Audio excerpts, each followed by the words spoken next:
Hello there everyone, it's a HeroicLegend here, and I think I should update you. This is going to be a Heroic Talks, just kind of another little state of affairs thing. So, for the past month or so, like half of October, half of November, I've been going to the dentist to get work done on my teeth. I had a very terrible issue earlier, and because I was a child about it for a long time, I didn't get it handled until the point that, well, I lost my tooth. Well, I lost a part of my tooth. They filled it up, I can eat with the left side of my mouth again, all's well and good. But during that time when I was feeling probably that my blech is because I was just anxious and nervous, about the whole, and constantly feeling like I didn't brush enough, even when I was brushing as much, maybe even more than I should. Well, basically that's why I wasn't doing as much recording as normal. I will get back to a semi-ish normal schedule. Like, I'll try Thursdays again. I will most definitely continue to upload Fridays, or try to upload Fridays. Getting my personal affairs as well in, heavily managed or managed as well. Trying to being me is strange. It's a trip. I'll say that about myself. It's a trip. And with that, I can actually segue into what I've been doing. So, if I've been doing a mix of League of Legends, which I can't really record as well because I'm not sure if Action and League play well together, or if Playclaw and League play well together. I need to test a lot of things, and I also don't think you want to see a 15-minute or so match of me basically either doing fantastic and stomping, or realizing that my teammates and I aren't the best players ever, and maybe hating life just a bit more. I've also been playing TF2, which is another strange case for me in terms of recording, because I can't really do that. Its frame rate for Action, I don't think is actually listed. I did actually try recording at one point Binding of Isaac when Afterbirth came out, and that failed terribly, so that, killed my motivation there. But I did learn something important while playing another game. It's about determination. Those of you who already know what I'm talking about are probably smirking to yourself and going, "Oh, we know what he's about to talk about." So, before I get into this, I'm going to be talking about the game Undertale made by Toby Fox, and obviously his team. For those of you who don't want possible spoilers, I recommend you maybe skip this video altogether afterwards. Because I know I'm going to talk about it a lot. I'm going to gush right now. But for those of you who have seen it, I still recommend you play it, even if you've just seen one battle or something.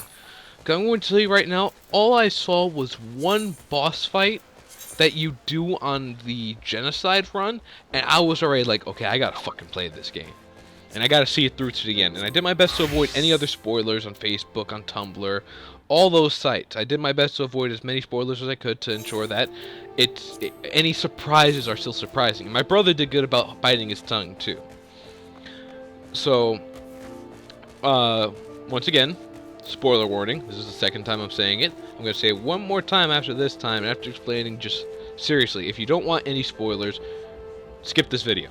It hurts me to say that, because I enjoy doing heroic talks for you guys, and I enjoy talking to you guys, period. Yeah, go figure. Well, more talking at you. I'm not talking to you, because we'd be talking, like, together if we were talking to each other, I'm not going to explain this anymore. Final spoiler warning. If you don't want to hear any spoilers about Undertale, skip the video. Do it. Skip it now. Click something else. I have my random where I play with against my brother. I have Valkyria Chronicles. You can watch Dark Souls. You can watch my randoms.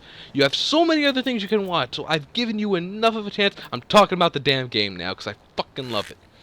Undertale. It's fucking amazing. It's for the people who didn't heed the spoiler warning and wanted to get bad at me. I fucking juked you again. Now, in all seriousness, when I first started up Undertale, my brother had told me, go for the pacifist run. Do it entirely as a gentle soul, as I sort of am in life. I try my best to be a gentle person and a kind person, being very smiley and lighthearted. I do have my fierce moments and I do have my aggressive moments, but for the most part, you can safely say I'm a nice person. I'm a nice guy, for the most part. Personality and issues aside, when I went through this game for the first time, I had named my character Sharon after one of my own characters. After a name I just constantly make up for my own characters. I like the name. We came up with it a long time ago, and it stuck. I made a mistake. My brother had warned me very early on, the game will never try to trick you, and that is a lesson I didn't take to heart in the beginning. So, in the first fight that you have, the first boss fight, which is against, as people affectionately refer to as Goat Mom, her name is Toriel, and when she takes care of you, she's trying to... Okay, to start from the very beginning. You're a child and you fall down into the into the underground. The underground is filled with monsters, which after the human-monster war, is where they were forced to live. Now, as a child falling down here, you're met with the first face ever, which is Flowey, the flower. And I'm not going to get into all the whole game story, I'm just going to do my very abridged version, but you meet up with Flowey, Toriel saves you from Flowey, I'll let you people play the game for that one, and she leads you through the ruins, and then you go on by yourself for a bit until you reach her home, where she's made a nice little nest for you and her to live there until, well, your time's up. So, with that, you express the want to go home. Now, because the character is essentially you, home can be, I guess, whatever you imagine it to be. That's the fun part about the character that they give you in the game to play as. So, when you she isn't pleased about this because of her past, being that she's lost 2 children, and she is very adamant about not wanting you to leave the ruins. She's going to destroy the door that leads anyone who falls down into the ruins out, effectively dooming anyone who wanted to even try to have a chance to return home, and possibly dooming herself if anyone of a sinister heart came through. At first, I figured I'd weaken her first to show her I'm strong, and then I'd spare her, because I remember hearing monsters don't always want to fight. I fucked up because I weakened her too much, and then I dealt a killing blow, and I didn't realize it until it was too late. I told my brother about this, he laughed and he laughed at my pain, and it's like, I fucking told you. What was the first fucking rule I told you? Always show mercy, never attack someone. And it's just like, it's kind of like the rule in life. You don't hit first. You don't hit ever, essentially. You respect each other. And I had killed her the first time, and I reset the game because I didn't want that. I wanted her to live. And when I was talking to her the first time, when I did the talk option, it's like, you tell Toriel about the time she died and how you thought it was weird. And I'm like, no, okay, I have to... So, I knew from that moment on, basically my save file was fucked. Thankfully, I wasn't too far. So I reset everything, and to make it more personal, I named the character after myself, my first name. Well, my nickname for my first name. And I went through the game as that. And all throughout the game, when I met up with Papyrus and Sans, and how charming and fun they were, how alive they felt, again, despite being skeletons / monsters or whatever. And I love the fights with Papyrus. And all his puzzles and how they kept failing, because despite being very new player friendly, they were also challenging enough that I'm like, what can I do here? Though, again, through some minor trial and error, I made it through the puzzles and I made it through the enemies in the area, the dogs, which were kind of more of my favorite enemies. And of course, the fight with Papyrus, and then warning you about the next area, which had Undyne. Undyne, Undine, say it how you will. When I got to that space, I'd kind of discovered in the game, I can constantly call the characters, and I tried to do so, asking Papyrus for help in revolving this figure who was coming after me. So, while going through this whole thing, I'm doing my best to avoid being speared, avoid being taken down, because they want me dead. They want the human dead. For, again, those of you who have played or seen, you know why. But basically, they need the human soul to get free. Well, 7 in total, and I'm the unlucky 7th one. So, what ends up happening is, once you evade her for long enough, You fight her at you're about to basically meet your doom at her, well, by her hand. English good. You're about to meet your doom by her hand when a character who you'd met prior and looked up to Undyne what steps between you, and he falls. You can opt to leave him or to save him, and I opted to save him, in which case Undyne tried, led him away by the ear, trying to tell him, don't get in the way. Boss fight ensues after you've reached a certain point. And the way that boss fight played out was very unique, because I had been taught you do mercy.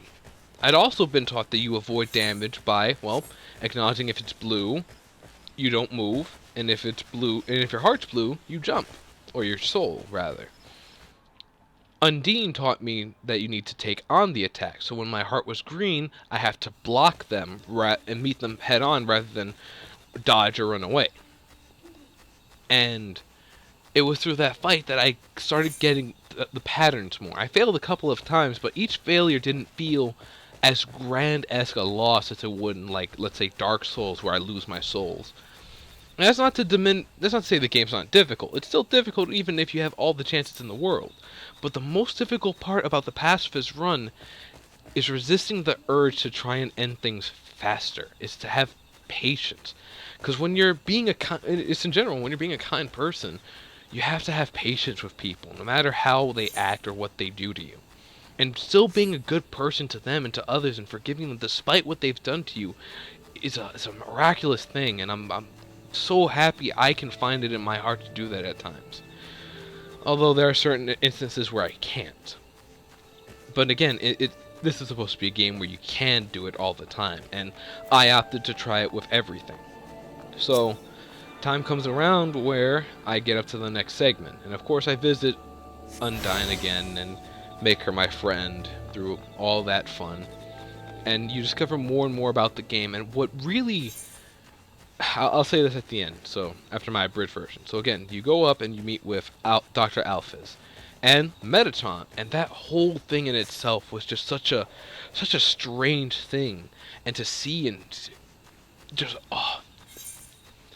So again, after going through that, it really was just I can't really say much more about the game besides how much it opened my eyes each time with each new character that was introduced and with each thing that happened. And with each enemy I faced, with each enemy there was a new... they were all puzzles. How do I make this character not hurt me? How do I make them heal me? How do I get them to leave me alone? How do I get them to leave me be peacefully? And some of them were funny, like when you had a flex off. Some of them were interesting, where you just basically got washed or ate your vegetables, and that was it. Spared. I went through the game, and I honestly thought it was going to be the most difficult thing when I got up to the last boss, which was, well, what I thought, Asgore. And when my brother had told me that he was one of the more badass fights because he kills the mercy option. And again, when I saw the mercy option appear again, I was overjoyed because I didn't want to kill this character. This man who had been through, well, this man-monster-beast combination who had been through so much. And when he spoke about the life that we could have down here, despite me not being able to get my dreams, I was elated until the blow was dealt and he was taken from me before my eyes by Flowey.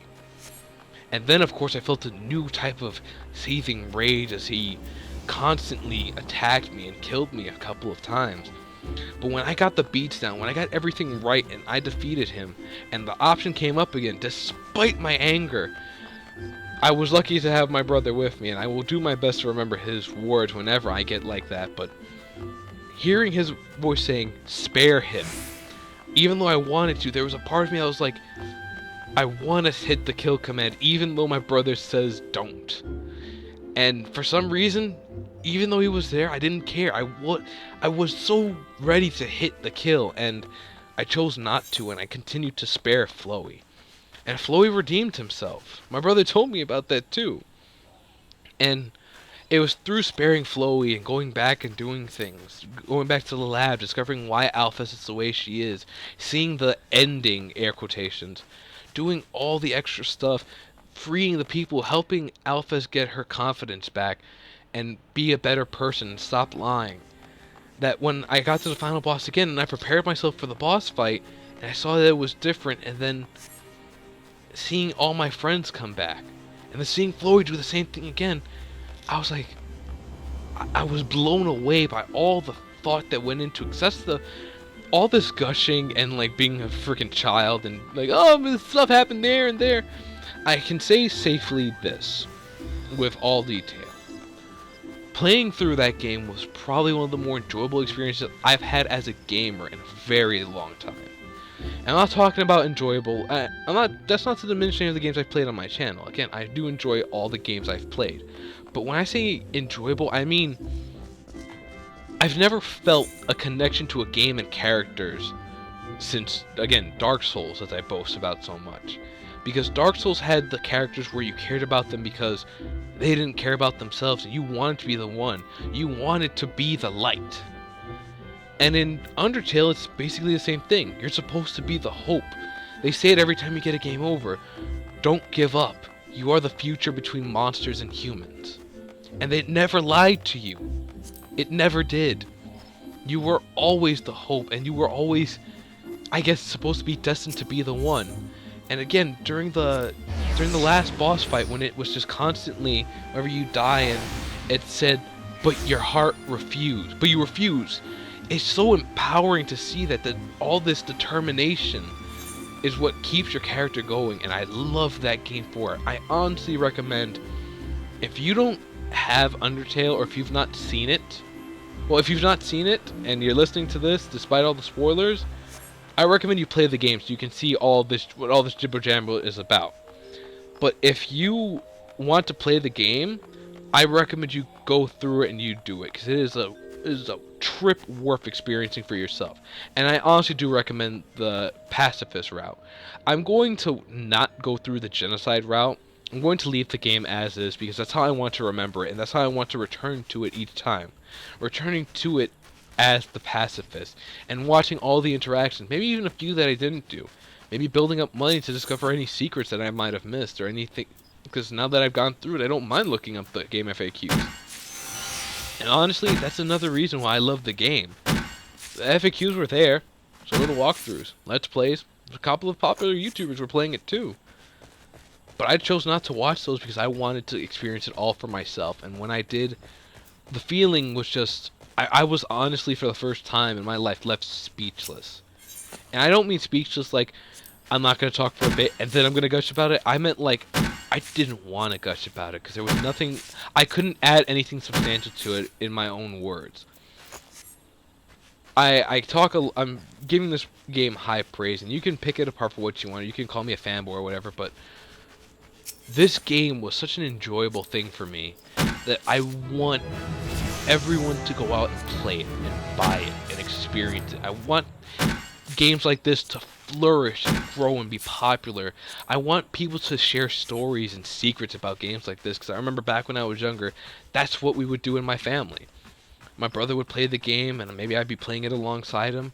We'd talk about the characters and the monsters, and, you know, oh, how'd you beat this? I use this tactic. Oh, well, I use this tactic. And a game like this, you can do that.